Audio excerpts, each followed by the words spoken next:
Ninajirichi's I Love My Computer. I Love My Computer approaches electronic music from a really kind of a surprisingly intimate angle, where it examines the relationship between Ninajirichi and her computer not as like a tool, but an intimate companion for creativity.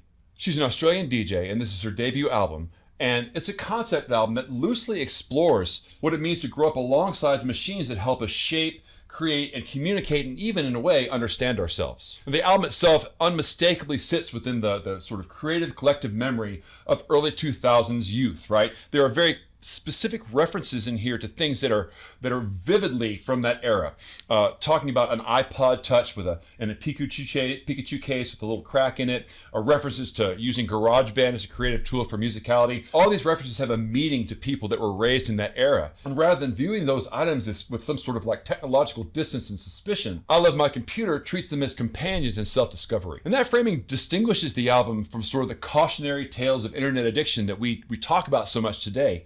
And while that distance is certainly there, there's also an alternative way that you can look at this, where there's this sort of blissful isolation that one can have and the self-discovery that they can experience through using technology as a collaborator and a mirror. In a way, the album kind of comes off as a coming-of-age story told through a relationship between humans and circuits and computers and software. Musically, the album fits pretty squarely in the realm of contemporary EDM. It's certainly the most EDM-style album that I have in Tier 1.